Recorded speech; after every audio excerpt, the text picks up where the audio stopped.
Hey, what's up, fellow concert video lovers?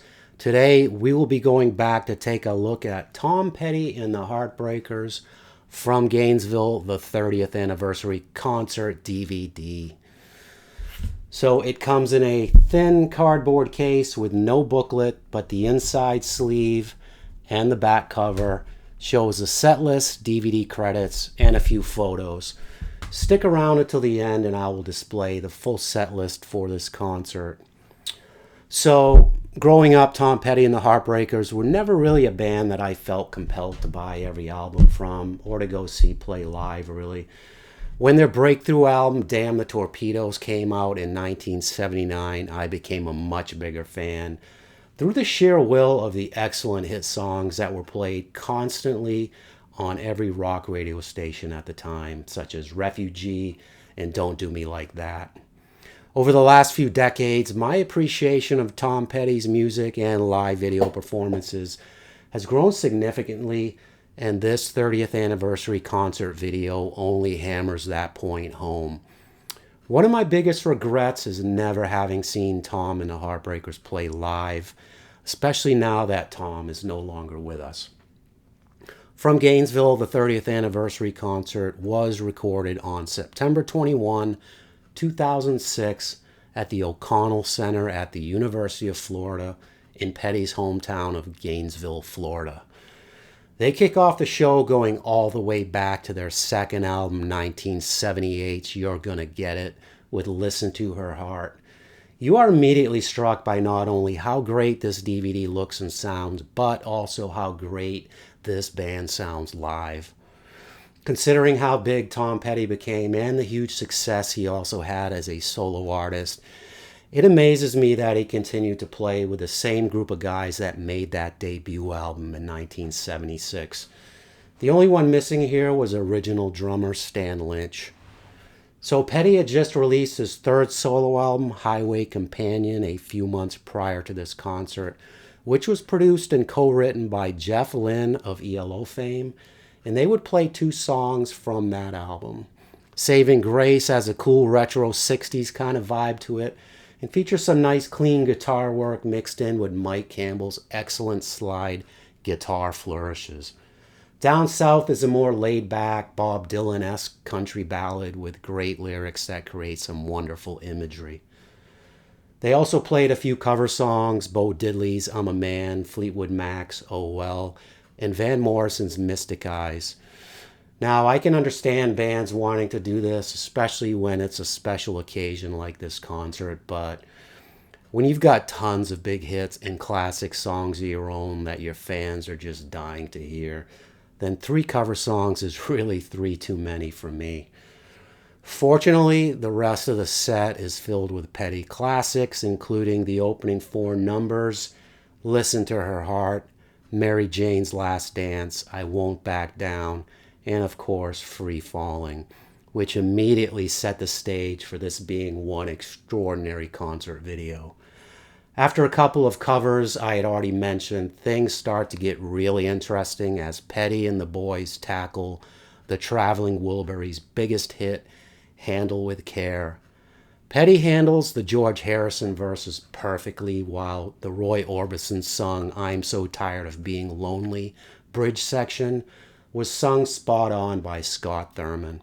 He sounded eerily similar to Orbison, which made this a beautiful tribute to those two legends. What takes this concert to the next level for me, though, was when Petty invited his friend and occasional collaborator Stevie Nicks to join him on stage for a killer performance of Stop Dragging My Heart Around. The crowd greeted her with a rousing ovation, and the electricity in the air when she was on stage was almost something you could feel through the screen. Stop Dragging is easily one of my favorite male-female rock collaborations ever, and Nick's appearance here really makes this DVD a must-have. I've recently read both of Nick's and Petty's fascinating biographies, and both have survived decades of heavy drinking and drug use, so it was a real pleasure to see them on stage together, still performing at such a high level and having so much fun, even though they were both in their mid to late 50s. Fortunately for us, Nix would perform on a few other songs, including the raucous I Need to Know, which Petty let her handle all the lead vocals while he took the harmonies. It's one of the more rocking versions of this song you are likely to hear. The absolute highlight of this concert for me, though, came about midway into the proceedings when they launched into Petty's melancholy It's Good to Be King from his excellent Wildflowers album. Admittedly, I was only passingly familiar with this song from hearing it on the radio a few times here and there, but this live performance really blew me away. For one, the song gets extended by more than double its original length here, thanks to a long, kind of Pink Floyd-esque extended jam during the second half, which was anchored by one of the most gorgeous guitar solos I've ever heard from Mr. Mike Campbell. He starts off with a haunting EBow-driven section before cutting loose with his unique country rock lead style for several minutes.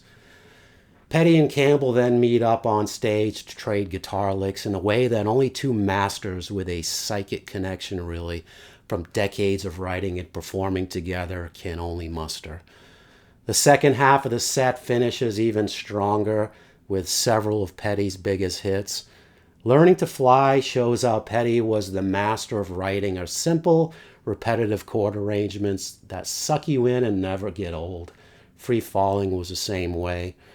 Petty teases you with a long solo acoustic guitar build-up before the full band kicks in, and then the entire crowd brings it home as Petty lets them sing the last few verses themselves loudly.